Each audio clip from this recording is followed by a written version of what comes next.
말씀은 창세기 12장 1절부터 4절까지의 말씀입니다.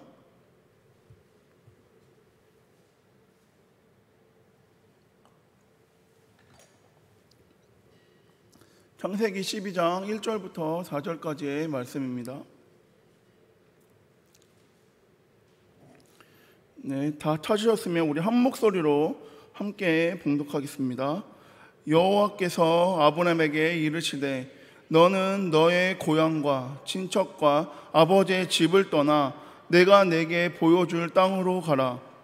내가 너로 큰 민족을 이루고 내게 복을 주어 내 이름을 창대하게 하리니 너는 복이 될지라. 너를 축복하는 자에게는 내가 복을 내리고 너를 저주하는 자에게는 내가 저주하리니 땅의 모든 족속이 너로 말미암아 복을 얻을 것이라 하신지라.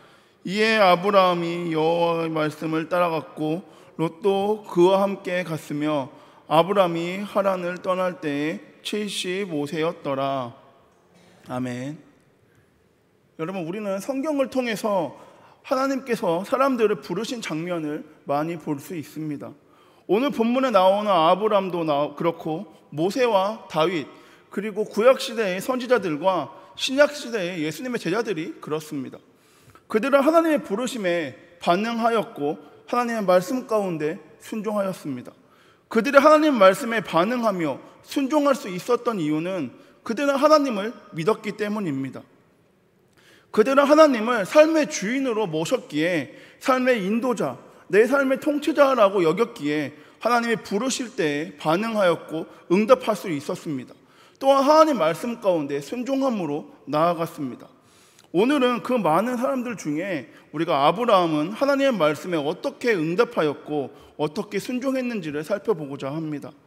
먼저 오늘 본문 창세기 12장은 하나님과 아브라함의 첫 만남이 나옵니다. 아브라함은 창세기 11장 중반부터 셈의 족보와 데라의 족보를 통해 성경에 등장하게 됩니다. 그때에는 하나님과의 관계보다는 데라의 아들로서 등장합니다. 그러나 창세기 12장부터 아브라함은 데라의 아들보다는 하나님의 선택한 백성으로 나오게 됩니다. 하나님께서 아브라함에게 처음으로 주신 말씀은 떠나라 그리고 가라 였습니다. 창세기 12장 1절에 여호와께서 아브라함에게 이르시되 너는 너의 고향과 친척과 아버지의 집을 떠나 내가 내게 보여줄 땅으로 가라. 하나님께서는 아브라함에게 내가 너의 하나님이다, 이제 내가 너를 통하여 역사하겠다라는 말이 그 믿음과 신뢰의 말씀을 준 것이 아니라 너는 너의 고향과 친척과 아버지의 집을 떠나라, 그리고 내가 보여줄 땅으로 가라 라는 명령의 말씀을 하셨습니다. 아브라함이 하나님께로부터 떠나라라고 지시받은 대상은 그의 고향과 그의 친척과 그의 아버지의 집이었습니다. 이것을 아브라함이 현재 살고 있는 가장 기본적인 삶의 토대이며 근거이자 기반이라고 할 수 있습니다. 하지만 하나님께서는 아브라함에게 삶의 토대이며 기반이 되는 고향, 친척과 아버지의 집을 떠나라라고 말씀하셨습니다. 하나님께서는 이 세상의 삶의 기반을 중심으로 삼고 의지하며 살아가기보다는 하나님 자신을 삶의 중심으로 기반으로 삼는 것을 가르치시기 위해서 아브라함에게 떠나라라고 말씀하신 것입니다. 이처럼 하나님께서는 삶의 중심과 기반을 세상에 두며 살아가는 것이 아니라 하나님께 두며 나아가길 원하십니다. 이곳에 모인 저와 여러분도 우리의 삶의 중심과 기반을 하나님께 두어 하나님이 원하시는 백성이 되길 소망합니다. 또한 하나님께서는 아브라함에게 떠나라 라고 말씀하신 후에 내가 내게 보여줄 땅으로 가라 라고 말씀하셨습니다. 그러나 아브라함은 하나님께서 주실 땅을 아직 눈으로 확인하지 못하였습니다. 그럼 다시 한번 하나님의 명령 이 두 가지를 살펴보면 아브라함에게는 어려운 말씀으로 들렸을 수도 있습니다.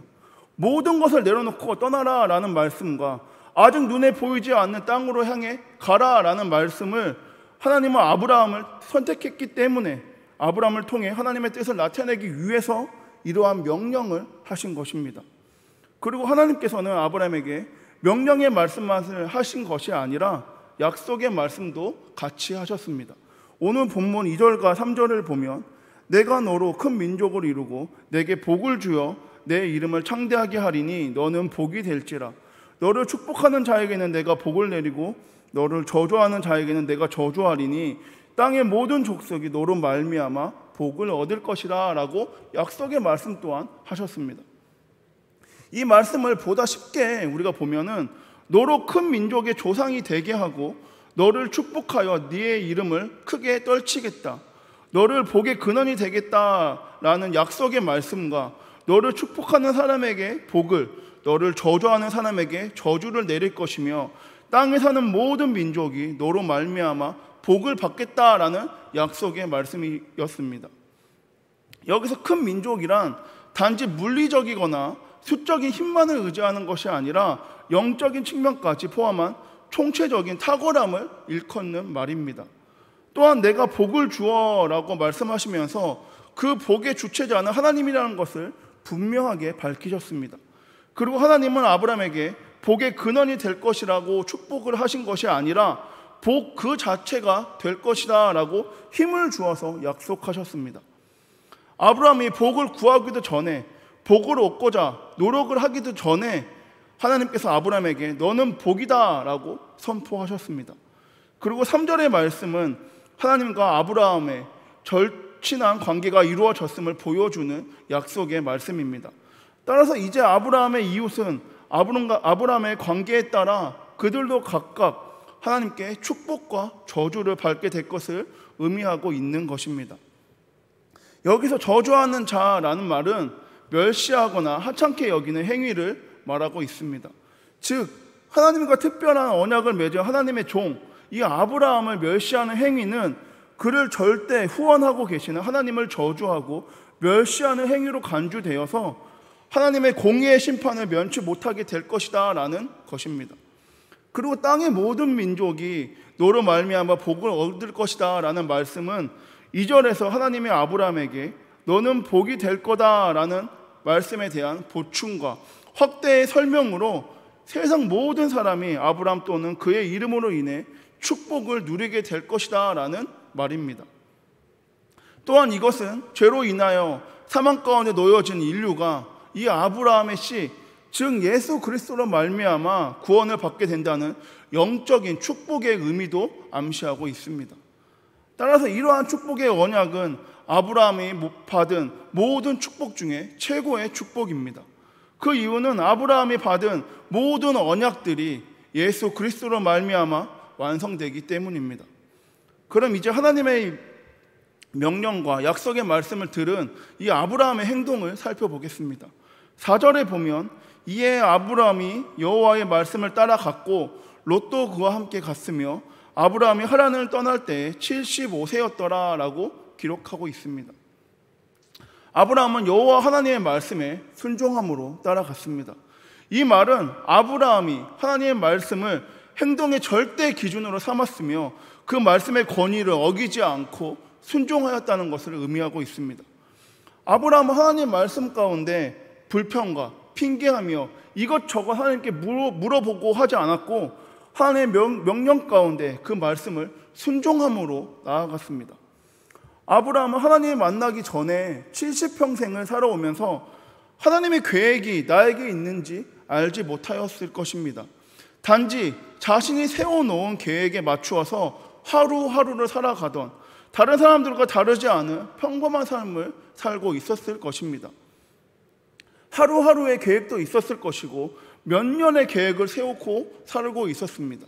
그런데 그런 아브라함에게 자신의 계획과는 다른, 자신과 관련된 다른 계획이 있음을 그는 이 시간에 깨닫게 되었습니다. 75년간을 살면서 단 한 번도 생각하지 못했던 새로운 계획을 마주하게 되었습니다. 그러나 아브라함은 그 계획 가운데 당황하지 않고 주저하지 않았습니다. 자신이 짜놓은 계획과 비교하지 않고 고민하지 않았습니다. 아브라함은 하나님의 명령을 듣는 순간에 새로운 계획이 나에게 있다는 것을 알게 된 순간에 즉시 반응하였고 즉시 그 말씀에 순종하였습니다. 하나님이 떠나라 말씀하실 때 모든 것을 내려놓고 떠나게 되었고 가라 라고 말씀하실 때 그것을 향해서 순종함으로 걸어가게 되었습니다. 또한 아브라함은 하나님이 주신 약속의 말씀을 얻기 위해서 순종한 것이 아니라 하나님이 말씀하셨기 때문에 순종함으로 나아갔습니다. 그리고 창세기 25장 7절에 아브라함의 향년이 175세라라고 기록되어 있습니다. 따라서 현재 그의 나이는 중년기입니다. 대개 중년기의 사람들은 현실에 안주하려고 하면서 변화를 기피하려는 모습을 보입니다. 하지만 아브라함은 지체 없이 하나님의 말씀을 쫓아 본토의 집을 떠났으며 눈에 보이지 않는 땅이지만 하나님의 약속하신 그 땅을 향해서 하나님의 뜻을 나타내기 위해서 그는 순종함으로 걸어갔습니다. 믿음의 장이라고 불리는 히브리서 11장에도 아브라함의 믿음의 모습이 기록되어 있습니다. 히브리서 11장 8절에 현대인의 성경으로 읽어드리겠습니다. 믿음으로 아브라함은 하나님이 주시겠다고 약속하신 땅으로 가라는 명령을 받고 그대로 순종하였습니다. 그는 가야 할 곳이 어딘지 모른 채 떠났던 것입니다. 이렇듯 아브라함은 하나님 말씀 가운데 순종함으로 나아갔습니다. 이런 아브라함의 믿음은 여기 있는 저와 여러분에게도 꼭 필요한 믿음인 것 같습니다. 자신의 소유나 명예를 유지하는 것을 그 어느 시대보다 더 중요하게 여기는 지금 이 시대 가운데 아브라함의 순종은 우리가 따라야 할 좋은 표본의 모습인 것 같습니다. 성도라고 이름하는 사람들이 하나님의 말씀에 즉각적으로 순종하지 못하고 머뭇거리는 모습을 보일 때가 있습니다. 심지어 지금 말씀을 전하고 있는 저 또한 하나님의 말씀 가운데 순종하지 못하는 모습이 있습니다. 하지만 오늘 지금 이 시간부터 저와 여러분 결단하며 나아가길 원합니다.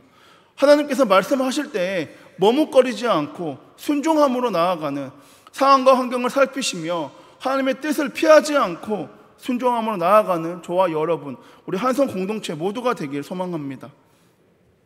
이제 마지막으로 저의 이야기를 나누고 말씀을 맺겠습니다.